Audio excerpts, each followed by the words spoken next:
28 March 2026 বেলা 11টা। Hormuz প্রণালীর আশেপাশের আকাশ একদম পরিষ্কার। বাইরে থেকে দেখলে সবকিছু শান্ত মনে হলেও বাস্তবে পরিস্থিতি ছিল সম্পূর্ণ উল্টো। বিভিন্ন আন্তর্জাতিক গণমাধ্যমে উঠে আসে গত কয়েকদিনে এই প্রণালী বন্ধ রয়েছে। সেই সাথে ইরানের দক্ষিণাঞ্চলের নৌঘাঁটি বন্দর আব্বাসের রাডার কন্ট্রোল রুমে তখন সর্বোচ্চ সতর্কতা জারি রয়েছে। বড় স্ক্রিনে পুরো প্রণালীর লাইভ ফিড দেখা যাচ্ছে। এই কন্ট্রোল রুমের দায়িত্বে ছিলেন কমান্ডার মেহেদি কাজেমি। সকাল থেকেই তিনি তার টিমকে একটাই নির্দেশ দিয়েছেন, আজ কোনো ভুল করা যাবে না। প্রতিটি সিগন্যাল, প্রতিটি নড়াচড়া নজরে রাখতে হবে। সৌদি আরবের একটি তেল বন্দর থেকে তেল নিয়ে যাত্রা শুরু করেছে বিশাল তেলবাহী ট্যাঙ্কার এমভি সুরিয়া শক্তি। জাহাজটি ভারতের দিকে রওনা হয়েছে। ক্যাপ্টেন অর্জুন মালহোত্রা জাহাজের ব্রিজে দাঁড়িয়ে দূরের সমুদ্রের দিকে তাকিয়ে আছেন। তার হাতে রেডিও, চোখে স্পষ্ট চাপের ছাপ। তিনি জানেন এই যাত্রা মোটেই সহজ নয়। তেলবাহী ট্যাঙ্কার জাহাজের রেডিওতে একটি বার্তা আসে, স্পেশাল নেভাল ইউনিট প্রস্তুত রয়েছে। দুটো জাহাজ আপনার দুই পাশে অবস্থান নেবে। কয়েক সেকেন্ডের মধ্যে দুটি মাঝারি যুদ্ধ জাহাজ ধীরে ধীরে ট্যাঙ্কারটির পাশে এসে অবস্থান নেয়। এমভি সুরিয়া শক্তি ধীরে ধীরে চলছিল। ক্যাপ্টেন অর্জুন দেখলেন পুরো পরিস্থিতি আপাত দৃষ্টিতে স্বাভাবিক রয়েছে। তিনটি জাহাজ এখন খোলা সমুদ্রে। সামনে প্রণালীর মূল প্রবেশ পথ। দূরে পাহাড়ি উপকূল দেখা যাচ্ছে। সবকিছু স্বাভাবিক মনে হলেও ইরানের রাডার কন্ট্রোল রুমে তখন প্রথম সিগন্যাল ধরা পড়ে। এক অপারেটর চিৎকার করে ওঠে, স্যার, অচেনা বড় সিগন্যাল দেখা যাচ্ছে। তিনটি অবজেক্ট একসাথে এগোচ্ছে। কমান্ডার মেহেদি দ্রুত সামনে এগিয়ে আসেন। একটি বড় ট্যাঙ্কার এবং তার দুই পাশে দুটি অস্পষ্ট সিগন্যাল। কমান্ডার মেহেদি বলেন, সিগন্যাল ক্লিয়ার না, ওরা নিজেদের পরিচয় লুকাচ্ছে। সঙ্গে সঙ্গে তিনি নির্দেশ দেন এয়ার ইউনিট রেডি করতে। সামনাসামনি না দেখে সিদ্ধান্ত নেওয়া যাবে না। ইরানের দুইটি MiG-29 যুদ্ধবিমান রানওয়ে থেকে উড়ে যায়।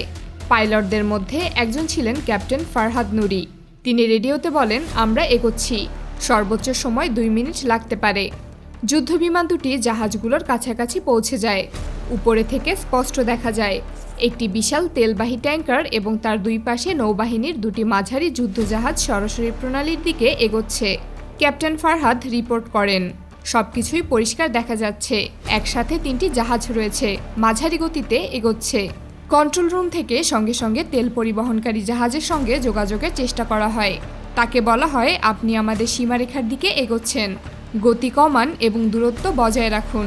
তেলবাহী জাহাজের কন্ট্রোল রুমে সেই বার্তা পৌঁছে যায়। ক্যাপ্টেন অর্জুন কয়েক সেকেন্ড চুপ থাকেন। তারপর পাশে থাকা যুদ্ধ জাহাজের সাথে যোগাযোগ করেন। পাশ থেকে উত্তর আসে, আমরা আপনার সাথে আছি। ট্যাঙ্কার তার গতি কমায় না, বরং একই গতিতে সামনে এগোতে থাকে। ইরানের কন্ট্রোল রুমে সবার নজর তখন রাডার স্ক্রিনের দিকে। কমান্ডার মেহেদি কঠোর কণ্ঠে আবারও বার্তা পাঠালেন, এটি ফাইনাল সতর্ক বার্তা, আপনি অনুমতি ছাড়া আমাদের সমুদ্র সীমায় প্রবেশ করছেন। কোনো সাড়া নেই। ট্যাঙ্কার এখন প্রায় সীমারেখার কাছাকাছি। কমান্ড রুম থেকে তখন ড্রোন ইউনিট প্রস্তুত রাখতে বলা হয়। মাত্র কয়েক মিনিটের মধ্যে ইরানের উপকূল থেকে একের পর এক শাহেদ 136 ড্রোন আকাশে উঠতে শুরু করে। প্রথমে 2টি, তারপর আরও কয়েকটি। এগুলো খুব নিচু উচ্চতায় দ্রুতগতিতে এগোতে থাকে। যুদ্ধ জাহাজগুলোতে থাকা প্রতিরক্ষা ব্যবস্থা সঙ্গে সঙ্গে সক্রিয় হয়। যুদ্ধ জাহাজ থেকে ছোড়া মিসাইল অধিকাংশ ড্রোনকে থামাতে সক্ষম হয়, কিন্তু মূল সমীকরণ ঘুরে যায় অন্যদিকে। প্রতিটি মিসাইলের দাম কয়েক মিলিয়ন ডলার, আর ড্রোনগুলো অত্যন্ত সস্তা। ড্রোনগুলো সংখ্যায় বেশি হওয়ায় সবগুলো থামানো সম্ভব হচ্ছিল না। তাই যুদ্ধজাহাজ তাদের অবস্থান পরিবর্তন করে ধীরে ধীরে পেছনে সরে যেতে শুরু করে। কিন্তু ততক্ষণে অনেক দেরি হয়ে গেছে। একটি ড্রোন সরাসরি তার টার্গেটে পৌঁছে যায়।